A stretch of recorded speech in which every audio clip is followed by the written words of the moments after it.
Përshëndetje Matilda, mirë se erdhe në këtë bisedë.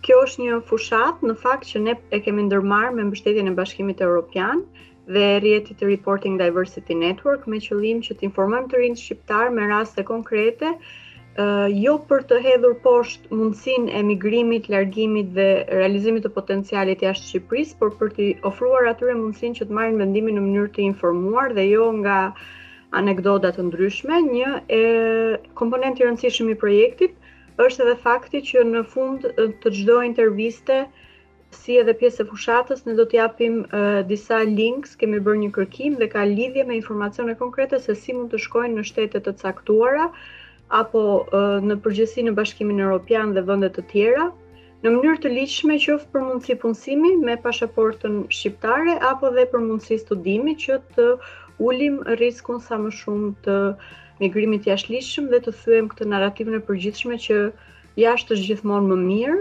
Ne duam të tregojmë që ka raste të ndryshme, eksperiencat janë personale, e rëndësishme është që rrugtimi të jetë në mënyrë të ligjshme dhe me mundësitë që Shqipëria tani ka përmes pasaportës. Kështu që faleminderit. Unë intervistën doja ta filloja të pyesja me pjesën e përvojës tënde të parë jashtë për të jetuar. Nuk ka qenë në Brukseli dhe nëse mund na tregosh si ka ndikuar ose jo përvoja e parë për të rikthyer brenda Bashkimit Evropian për të jetuar, apo çfarë ndodhi që vendose të rilargohesh pas një periudhe pune në Shqipëri. Së pari shumë faleminderit Lutjona. Përvoja ime e parë jashtë Shqipërisë, siç dhe ti e përmendje, është përmes studimeve në Beograd dhe në Austri, dhe ka qenë një ndër periodat më të bukura të jetës time. Ka qenë në një periudhë rreth një dekadë më përpara, kur informacioni nuk ishte aq i aksesueshëm sa edhe sot. Dhe normalisht, pasi i dhash vetes mundësinë për të studiuar në një vend të Bashkimit Evropian, doja të gjithë eksperiencën teorike të studimeve apo edhe praktike ta sillja në Shqipëri aq sa të mundesha. Kështu që vendosa të kthesh aty pja një mundësi vetes time në vendin tim, por edhe një mundësi vendit tim për mua. E kam punu për një periudhë rreth 7-8 vite në Shqipëri dhe duke qenë se jam sado që konsideroj veten një person me këmbët në tokë dhe hedh hapa shumë të sigurt, gjithmonë kam dashur ta sfidoj veten nga pak dhe të kërkoj eksperjenca sërish të tjera. Dhe kështu ka ardhur krejt natyrshëm për mua edhe një eksperiencë pune në Bashkimin Evropian. Vendimi në fakt për të zhvendosur për punë, për të jetuar jashtë, ka qenë një ndërthurje e arsyeve personale, por edhe arsyeve profesionale. Isha në një moment të jetës time në Shqipëri, nga ana profesionale, kur doja të bëja diçka më tepër për Shqipërinë. Kështu që në atë moment mundësia ishte nga Brukseli dhe mendoj se nga Brukseli jam duke kontribuar deri diku aq sa mundem përmes rrugëtimit tim profesional për një të ardhme europiane të Shqipërisë. Dhe më vjen mirë që të shikoj që projekti juaj përpiqet të trajtojë një qasje më realiste të rinjve që largohen në lidhje me eksperiencat dhe pritshmëritë e tyre, por edhe me arsyet e vendimeve. Pasi ndonjëherë shikoj një qasje që për të rinjt që largohen nga Shqipëria, sikur kanë heqë dorë komplet përfundimisht nga Shqipëria, por në fakt nuk është ashtu. Jo gjithmonë është ashtu, sepse kam takuar plot të rinj shqiptar në Bruksel, të cilët punojnë fort dhe përfaqësojnë Shqipërinë në mënyrë shumë të denjë dhe përpiqen që të punojnë për përparimin e Shqipërisë, që të përfaqësojnë vlerat e Bashkimit Evropian për një të ardhme ku aty një të ardhme që na përket pikërisht në Bashkimin Evropian. Ndërkohë, ka qenë një ndërthurje ashtu sikur të thash me arsyeve personale dhe profesionale, dhe në aspektin personal mund të bëjmë thjesht pyetjen pse Brukseli, jo Berlini, jo Vjena apo një qytet tjetër evropian. Është për shkak se motra ime gjithashtu jeton këtu, ajo punon në një kompani ndërkombëtare dhe jemi më afër njëra tjetrës. Ne projektin e kemi shtrirë për vajzat shqiptare që na kanë përfaqësuar me aq sa mundën në nivel personal. Kemi patur raste nga Kina deri në Shtetet e Bashkuara, pra kemi munduar të kapim disa realitete. Bashkimin Evropian, një prej tyre, Turqinë, një vend aleat edhe i NATO-s dhe vende të largëta, sidomos Shtetet e Bashkuara dhe Anglia, që kanë qenë gjithmonë të njohura për Shqipërinë, po dhe vende egzotike si vendet aziatike. Dhe ka dalë gjithmonë kjo tema që ne që largohemi jashtë apo rikthehemi ose jo, gjithsesi nuk është shenjë dorëzimi, por është një shenjë kontributi për t'ia dalë më shumë. Në cilën nga momentet ka qenë më e vështirë përshtatja si studente apo si e punësuar? Flas për përshtatjen në vendin ku keni shkuar. Të ishe studente në një vend të Bashkimit Evropian ishte privilegj, ishte një status shumë i veçantë, sepse sistemi është i vendosur në atë mënyrë që ta lehtësoj integrimin e studentëve në qytetet që ata vendosin të studiojnë.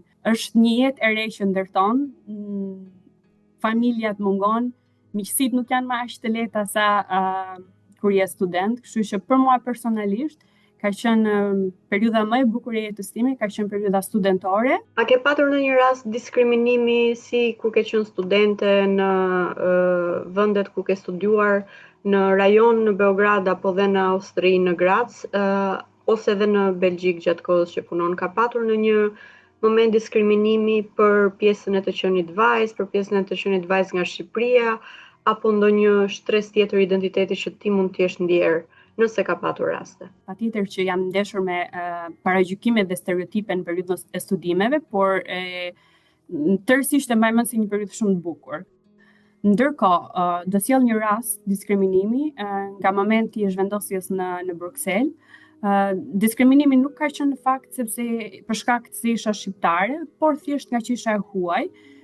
Në fillim kur jam zhvendosur këtu, duhet të shkoja të merrja kartën e lejes së qëndrimit në komunë dhe punonjësi i komunës tek zyra për të huajt refuzoi që të më jepte kartën, duke më folur në një mënyrë shumë pasjellshme dhe shumë arrogante, si pretendon të jetosh këtu kur nuk flet dhe gjuhën, ndërkohë i fola në anglisht.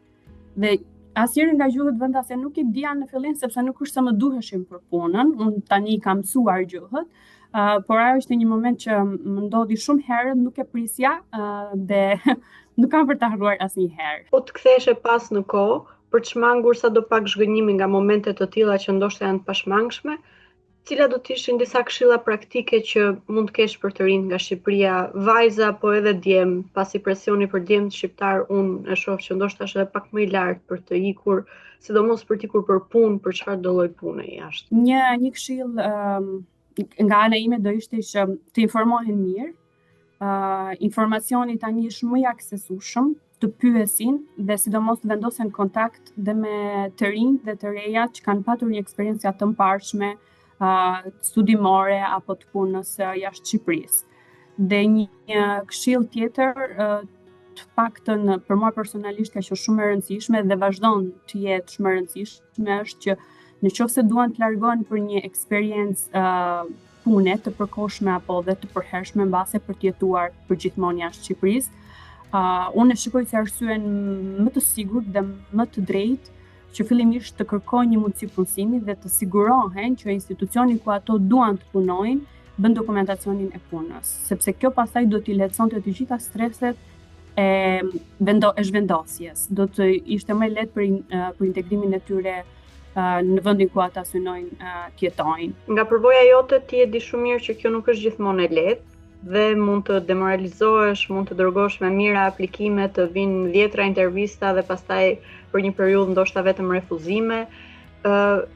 Çfarë të mbajti ty të angazhuar në proces që të mos dorëzohesh edhe ndoshta gjatë refuzimeve që mund të kesh pasur, domethënë kemi refuzime kur aplikojmë në treg në Shqipëri, ma merr mendje konkurenca globale është edhe më ashpër. Gjëja e parë kur bëra pyetje në fillim që mendova ishte që thoja të kenë besim të vetja, po më duk shumë klishe, prandaj nuk e thash, por në fakt është shumë e rëndësishme. Duhet të kenë besim të vetja, duhet të kenë durim, duhet të dërgojnë sado aplikimet jetë e nevojshme, por dhe në aplikimet duhet jenë shumë kujdesshëm sepse duhet jenë shumë realist në atë që paraqesin për eksperiencat apo për përvojat që ata presin që të kenë. E theksoj duhet jenë shumë të mirë informuar, si të mirë informohen, patjetër që të kërkojnë burimet e duhura të informacionit, për shembull në Shqipëri për të rinj, patjetër unë do t'i rekomandoja t'i qaseshin ISN-it, t'i shkruanin dhe aty do ta kishin informacionin të plot. Miqt që i njohin, në Bruksel një këshill tjetër praktike do ishte për të rinj që kërkojnë një punë, ka website të ndryshme ku mund të bëjnë subscribe dhe do t'ua lehtësonte shumë edhe aksesin tek informacioni dhe te mundësitë e punësimit. Për shembull, për mua personalisht ka qenë Eurobrussels, edhe thjesht aty kam plotësuar profilin tim në bazë të kompetencave të mia dhe kam dorëzuar aplikime edhe funksionoi. Më thjesht të ke durim edhe besim, është e mundur. Kam dhe një pyetje të fundit. Nga të gjithë përvojat e tua, udhëtime të shkurtra, trajnime, jetesë, studime, punësim, kalimi nga një pjekuri në të 20-ta deri tani në një profesioniste. Çfarë janë disa mite rreth migrimit që të acarojnë kur i dëgjon në Shqipëri ose që ti thon dhe të afërmit e tu për jetesën jashtë, që ti do doje që të thoje që nuk janë të vërteta dhe ndoshta edhe të bezdisin? Të gjithë kanë një përshtypje që normalisht nëse do ta lësh Shqipërinë gjithmonë për një mundësi më të mirë. Nëse përpiqemi, unë mendoj që mundësinë e mirë ne mund ta krijojmë vetes tonë edhe në Shqipëri, por mbase nuk funksionon për të gjithë. Të jemi realist. Një mit që doja ta thyja, nuk rriten parat në pemë në jashtë Shqipërisë. Në fund të ditës, në fund të muajit do thoja, dhe kur flasim me miqt këtu, me kolegët, ata që janë të punësuar, në fund të ditës gjithë presin të kaloj rroga. Por ka normalisht gjëra të tjera që ta bëjnë jetën më të sigurt. Jetesa nuk është absolutisht menjëherë do të ndryshojë standardi i jetesës për mirë, sepse shumë njerëz këtë kanë synim. Për mua personalisht, ndjej me vend që ndaj eksperiencën time, kur kam marrë vendimin që do të zhvendosesha, kam qenë në një moment më të mirë, do thoja, të jetës time në Shqipëri, që nga ana profesionale, arritjeve profesionale, por edhe arritjeve personale. Dhe kur mora vendimin që unë do largohesha në Shqipëri, dhe këto duhet që ta kenë gjithë parasysh, do thoja unë, që të jenë gati që ndoshta mund t'ja fillojnë dhe nga e para. Më desh që të hiqja dorë nga një standard më i mirë i jetesës që kisha krijuar në Shqipëri, për të një standard më të ulët të jetesës. Detaje shumë praktike, më desh që të hiqja dorë nga makina që kam, nga një apartament i madh për të jetuar në një studio shumë të vogël, në një lagje ku në fundjavë nuk ishte të hapur një kafene për kafen e mëngjesit, nuk ishte supermarkete vërdall, duhet të mësohesh me transportin publik. Nuk është jetesa mitet, domethënë nuk ndryshon standardi i jetesës për më mirë kaq lehtë duke lënë Shqipërinë.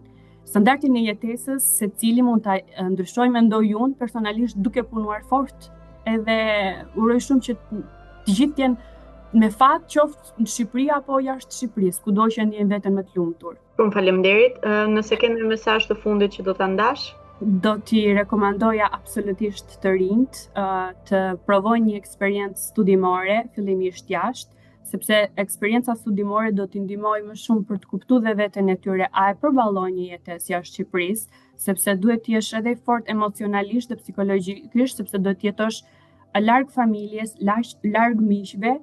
Ndërkohë, për sa i përket eksperiencave, kushdo që kërkon një eksperiencë profesionale jashtë Shqipërisë, do t'ju rekomandoja patjetër që të sigurohen që kanë punën para se të vendosen. Unë mendoj që kjo është idealja, të kenë një plan të sigurt, dhe pastaj nëse këto vendime i kanë marrë, patjetër duhet studiojnë pak qytetin ku do shkojnë, sa i sigurt, ku do jetojnë. Brukseli, për shembull, të thujmë edhe ato mitet e jetesës jashtëzakonshme dhe të bukur, ka qenë për mua një shok kulturor. Gjetja e akomodimit, gjetja e një apartamenti ka qenë me të vërtet e jashtëzakonshme, kërkesa shumë e lartë për të përgjetur një apartament. Dhe këto janë vështirësi që në fillim duhet t'i kenë parasysh që nuk është aq e lehtë, por është e mundur, është e bëshme dhe thjesht durime dhe besim të vetja. Shumë faleminderit. Më kujtova një episod në Kroaci që kam dhënë intervistë për të marrë apartamentin, edhe unë tha çfarë interviste thot ky ishte i zoti i shtëpisë atëra, jurist, dhe më tha duhet vish për një intervistë, dhe ishte hera parë që dëgjoja si koncept, se ne në Shqipëri jemi mësuar ndryshe me këtë idenë që kur paguan ke pak superioritet, por është një nga gjërat, një nga aftësitë jetësore që të mëson. Dhe unë jam shumë lumtur që ndave eksperiencat tënde me ne, dhe shpresoj që t'i ndihmojmë sa më shumë të rinj shqiptar të marrin vendime të informuara, absolutisht jo që t'i shmangim të mos largohen apo të rrinë në Shqipëri apo të largohen të mos kthehen, por thjesht që çdo vendim për rritjen e potencialit të tyre ta marrin mbi informacione të sakta dhe të sigurta. Faleminderit. Faleminderit.